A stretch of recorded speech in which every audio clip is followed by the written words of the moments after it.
Please rewind this cassette. Oh yeah, I thought we'd start this off with some furry, I guess, porn or throwback hashtag daddy. Oh my god. Corey damn coyote. Corey damn coyote. Maybe that's how it was meant to be said. Welcome to Box Office Addict 82, my weekly live stream. Well, actually, no, it's not a fucking live stream anymore. I guess it's a podcast. I'm a retard for saying that. So it's a podcast where I cover the box office, and I know I said there might be a live stream episode coming too. I guess you could just call me a goddamn liar. I'm sort of enjoying this short format version of the show for a while. It's an experiment. We'll get through it, people, and then we'll all see how we come out on the other side. Hopefully better. I hope we all come out as better people. So anyway, a couple things I've been obsessed with. Norm Macdonald on game shows.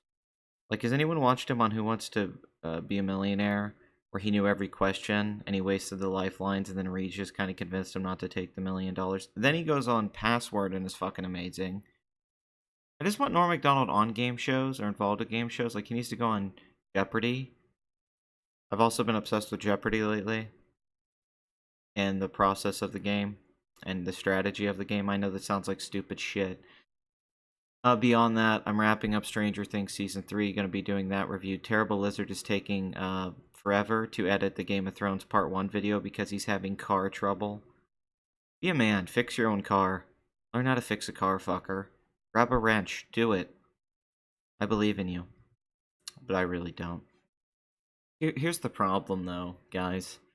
Yeah, that's taking a while. I have a Donnie Darko video I want to do. But don't get me wrong, when Terrible Lizard is done editing the video, it'll be beautiful and worth the wait. So I guess we're going to have to wait for that and hope the Stranger Things review comes out. But I'll say as of right now, if any of you are hoping for the Stranger Things review to be, like, shockingly positive, I think you're going to be surprised. But maybe you'll all feel similar to how I do. I don't know.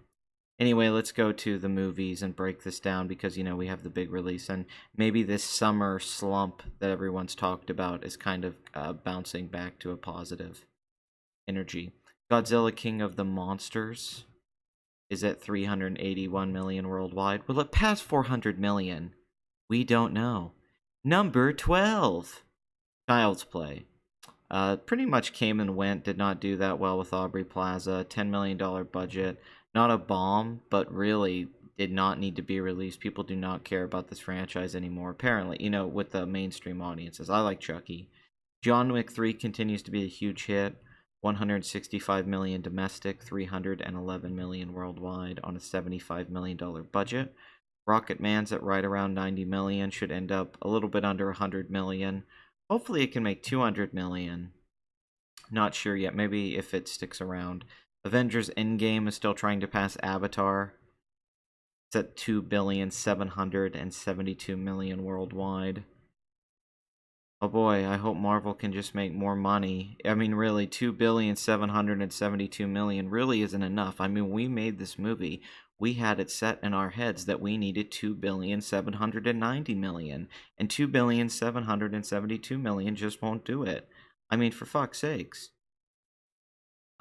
847,881,000 in in ticket just domestic sales. I mean, God, why couldn't we get that up to 1 billion? Marvel, pick your game up, you fuckers.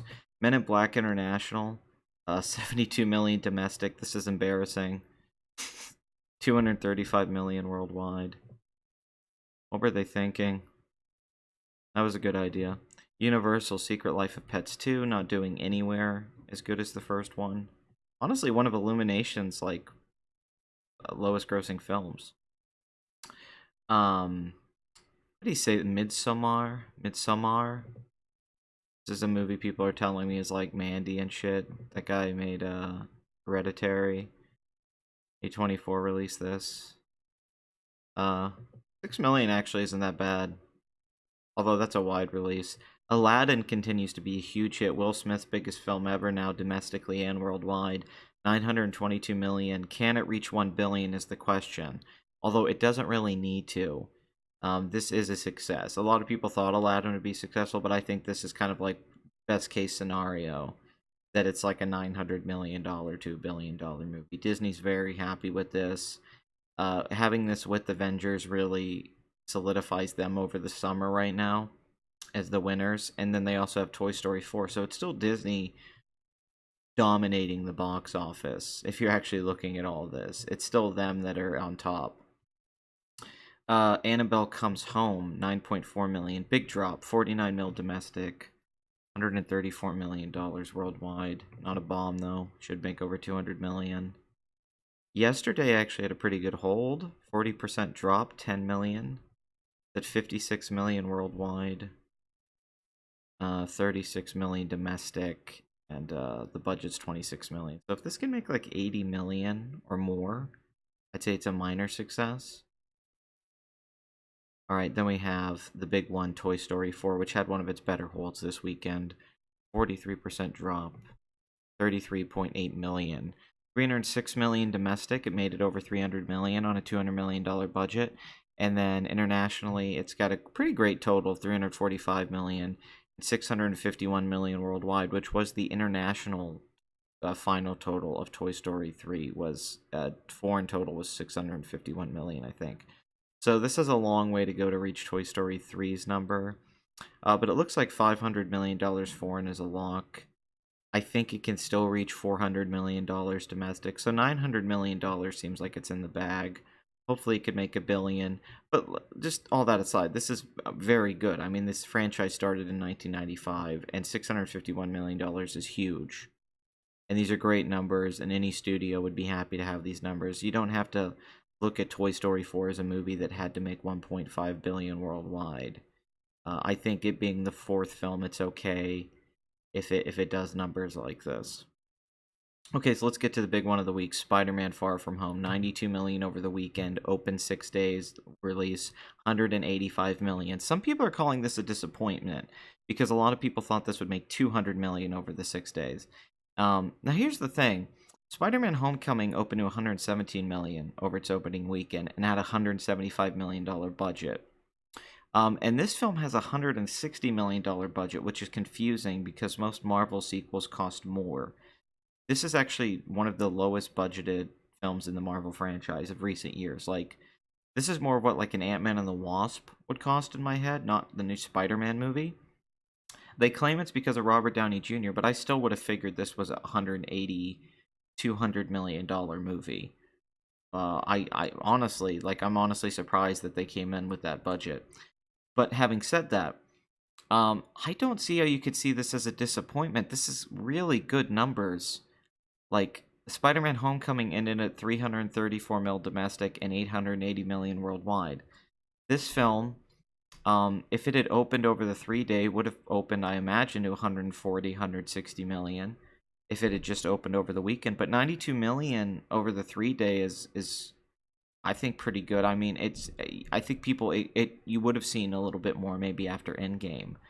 But if you think about it, $300 million domestic is a lock at this point, and it's already made $392 million at the foreign box office, and it's right under $600 million in its first week, and it cost $160 million. So right there should already be. Now, I did read somewhere that the promotional campaign did cost $288 million, which is pretty crazy. But I don't know if that was money that Sony spent, or if that was just tie-ins with promotional ads. But still, like Spider-Man being on a cereal box.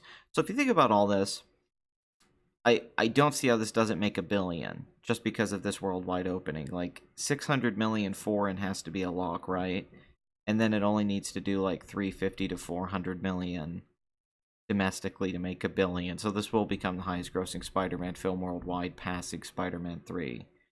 And some people might wonder why Spider-Man isn't as big as he used to be. Well, guys, it's oversaturation.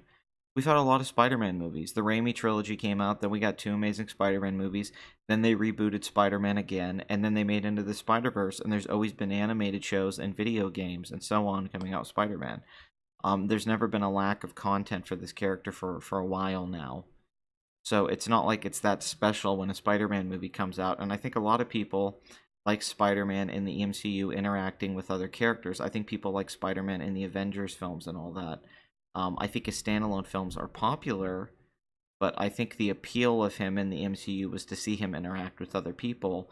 And this film, despite having Jake Gyllenhaal in it and Sam Jackson, maybe could have benefited from having someone else from the Marvel roster in the movie. And I think it could have had an even bigger opening, but maybe Marvel's saving that in their back pocket for phase 2.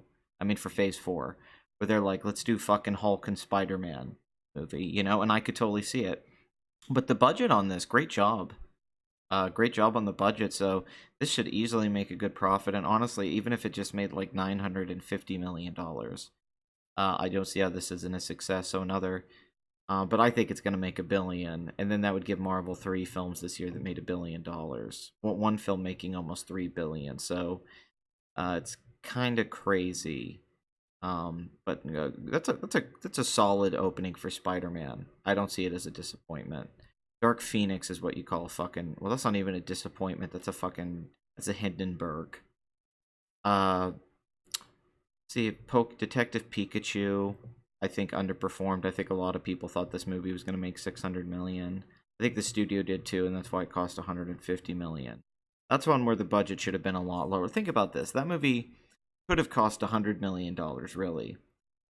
And then the fact that Spider-Man only cost $10 million more in how it opened and already outgrossed it, that really puts things in perspective when you think about it. Pokemon, that brand, them releasing that movie, Ryan Reynolds, versus just a new Spider-Man movie, and how much better that did. And that's the thing that Disney with Sony, but this is really Disney's property because they don't own Sony and they don't own the movie, but you know what I mean. So... major success, I would say. I'd say it keeps the ball rolling for Marvel. And you just got to think with Aladdin and Toy Story. The only other films that are standing out right now in the summer market are John Wick 3. I guess you could say Rocket Man, that aren't Disney films. But really, even Secret Life of Pets 2 is a major disappointment, as well as Annabelle Comes Home is not one of the bigger films. So, it's still Disney right now. And Sony may have Spider-Man, but they also have this bomb with Men in Black. So, and Warner Brothers is having a really rough summer. At the end of the year, they're really going to need It 2 to make that big money for them, to put them over the top. Is the way I see it.